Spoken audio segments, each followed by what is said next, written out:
Ladies and gentlemen, I hope you're sitting down because what President Trump just did wasn't a policy shift. This was a political detonation. Tonight, we're witnessing something that Washington swore would never happen. Trump didn't just tweak the system. He didn't just adjust Obamacare. He torched the entire healthcare scam that the left has been hiding behind for over a decade, and the fallout is spreading into SNAP, immigration, visas, and the entire welfare machine that they thought was untouchable. And I'm telling you right now, guys, Democrats are losing control. They're scrambling. They're pointing fingers. They're melting down on live TV because Trump just ripped open the books and exposed how deep the corruption runs in healthcare, in welfare, in visas, and corporate subsidies, all of it. Now, for years, the broken system funneled your money into the pockets of insurance giants, woke universities, multinational corporations, and the very politicians who built the scam. But today, the brakes are off, the audits are in, the fraud is out, and the panic is real. So tonight we're breaking down how Trump's new healthcare war threatens the Democrats' biggest taxpayer-funded pipeline, why SNAP officials are in full meltdown mode after the biggest welfare fraud discovery in U.S. history, the H-1B revolt inside MAGA, and why the media is terrified to admit Trump just shattered another deep state machine, and how all three systems, healthcare, welfare, and visas, were designed to feed each other, right up until President Trump pulled the plug. Ladies and gentlemen, this is not political theater. This is a system collapse.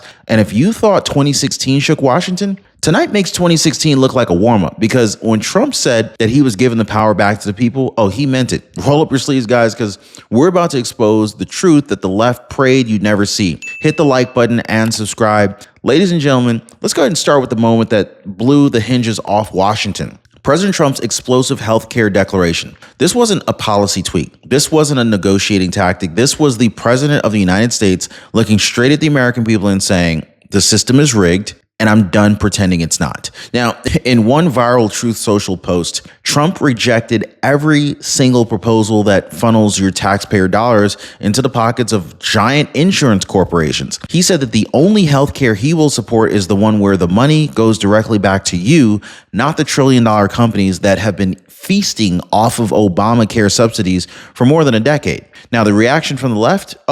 Instant panic, because the ACA's subsidy pipeline isn't just a program.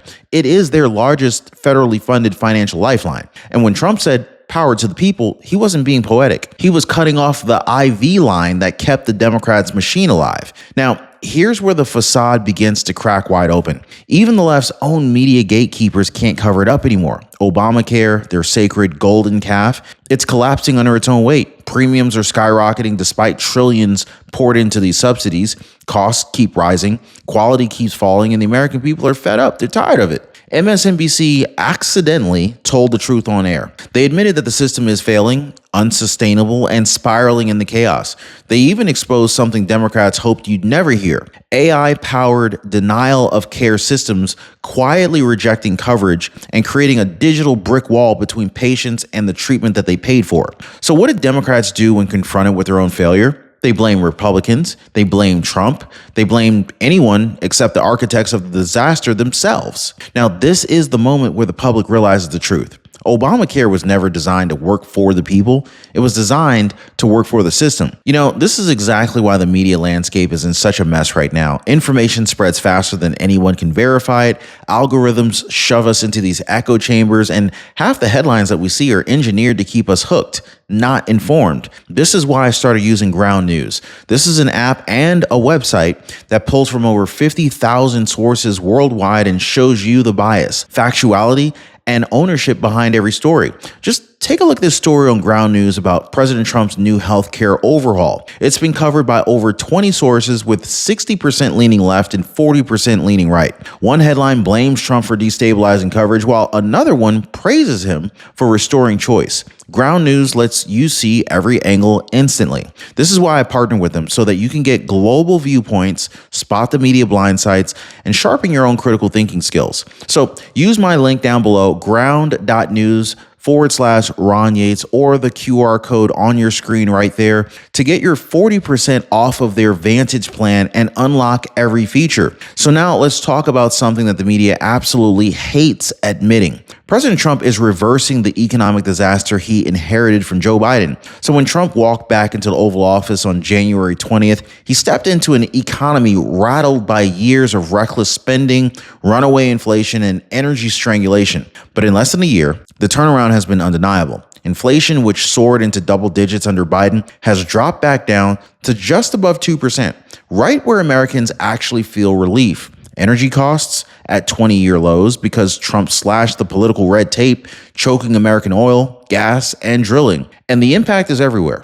Grocery prices are down. Household goods, those are down. Disposable income, up. The narrative writes itself. So while Democrats created the crisis, Trump is dismantling it piece by piece, restoring affordability and rebuilding confidence in America's financial future. This isn't luck. This isn't confidence. It's leadership. And the left knows it, which is exactly why they're terrified of what comes next. Because here's where the story gets even more explosive. So with the economy stabilizing and America's industries roaring back, Trump is preparing to do something that no president has ever done: send tariff-funded dividends directly to the American people. Now, I want you to think about that. No welfare, no subsidies, no government dependency. Actual cash dividends funded directly by the billions that Trump collected from foreign nations through his tariff strategy, especially China. Now, Trump confirmed that these checks worth thousands of dollars are scheduled for rollout in the mid-2026, right after Jerome Powell is expected to step down as Fed chair.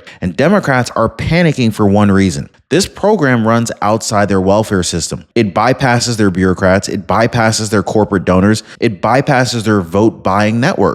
This is Trump using economic nationalism as a weapon, not to control people, but to empower them. And once Americans feel those tariff checks hit their bank accounts, the Democrat machine knows what's going to happen next. They lose the power that they've hoarded for decades. Ladies and gentlemen, if Trump's healthcare strike rattled Washington, this next revelation sent bureaucrats into full-on meltdown. Because when Trump ordered federal audits across welfare programs, nobody expected what investigators uncovered inside SNAP, the Supplemental Nutrition Assistance Program.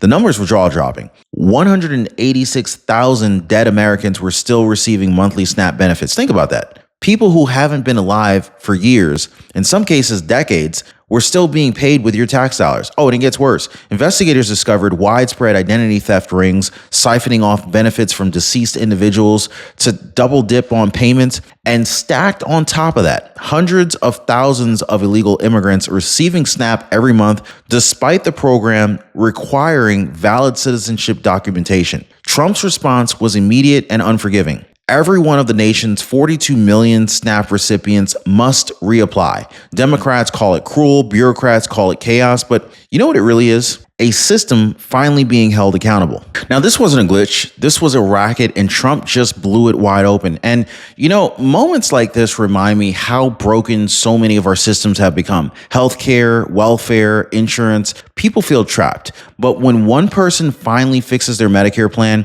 the impact goes way beyond them. It's less worry, it's less stress, and honestly, more freedom for the whole family. This is exactly why I partner with Chapter, guys. They don't just help you fix your Medicare coverage. The ripple effect changes everything. One viewer told me, "My kids thank me for calling Chapter." So let me ask you, who will your call help?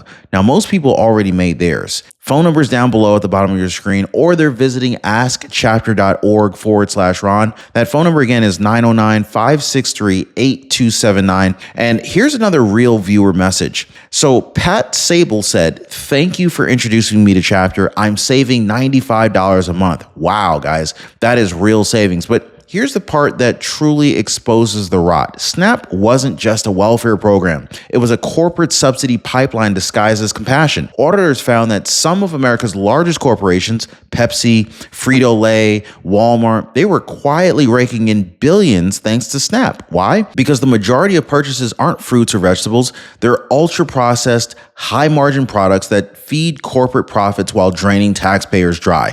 Now, think about this. SNAP drives 20% of Walmart's profits and nearly 40% of its operating income. Who benefits though? Not the families stuck in the system, not the struggling communities, but the corporations that shovel money back into Democrat campaigns and PACs. Now, here's the political reality Washington never wanted exposed. Roughly 80% of SNAP recipients vote Democrat, meaning taxpayer-funded benefits flow downward into households and then upward into corporate profits, and finally right back into the pockets of the politicians that are running the show.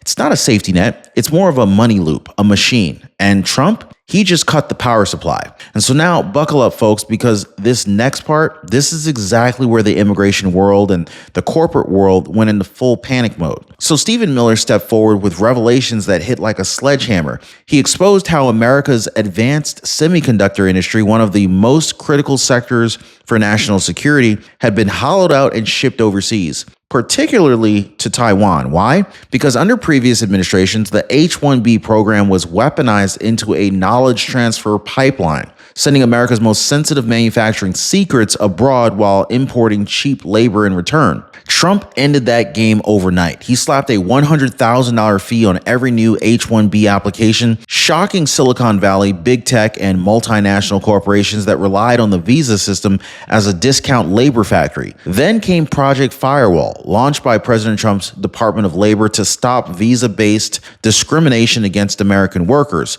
Tens of thousands of visas were revoked. Fraudulent denaturalizations reopened. Welfare migration cracked down on. This wasn't reform. This was a hostile takeover of the visa system. The deep state lost another machine, and they knew it. And right when the left thought it couldn't get any worse, it did. Because for the first time since the 1950s, nearly 70 years, America is experiencing net negative migration. More people are leaving the country than entering it.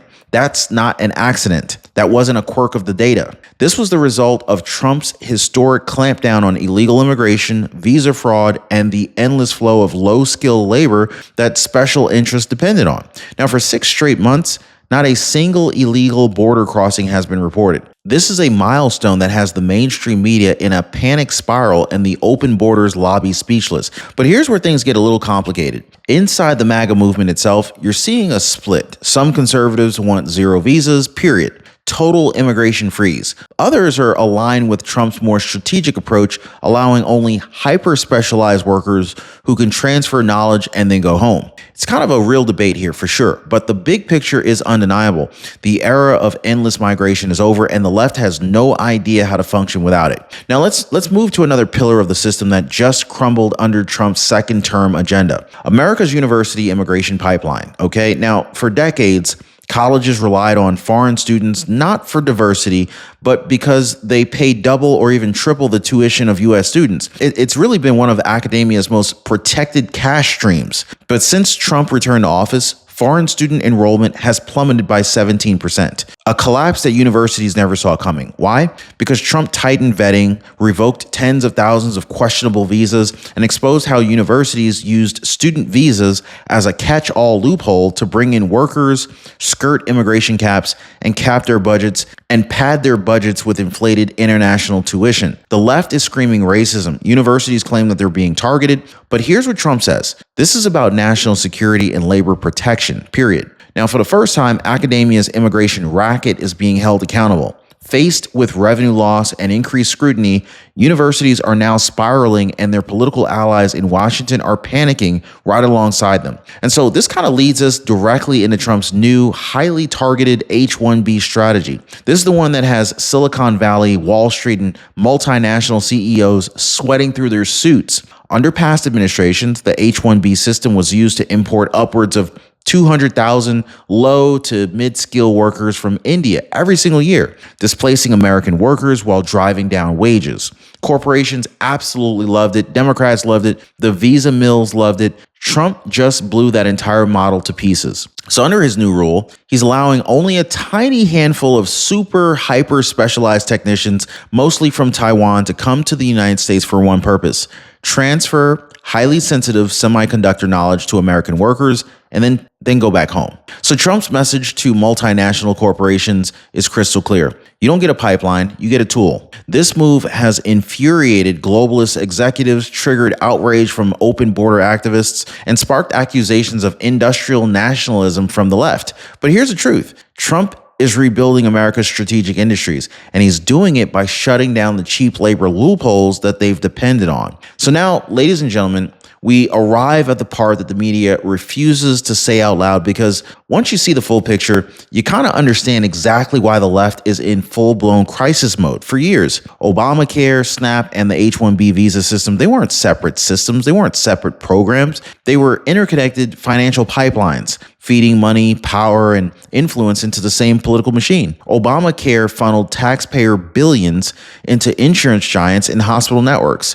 SNAP funneled welfare dollars into corporate profits. That ended up flowing right back into the Democratic fundraising. And the visa system funneled cheap labor into multinational corporations, which then pumped political donations into the very lawmakers that are keeping the borders open and the subsidies flowing. This was a circular economy of corruption, a synchronized ecosystem, a three-headed hydra that no president had ever dared to challenge until now. Now, President Trump didn't just disrupt one piece of the machine. He attacked all three simultaneously: audits, tariffs, visa overhauls, subsidy cuts, and the machine is collapsing under its own weight. This isn't a policy debate. This is the end of an era in Washington. Hit the like button and subscribe for more.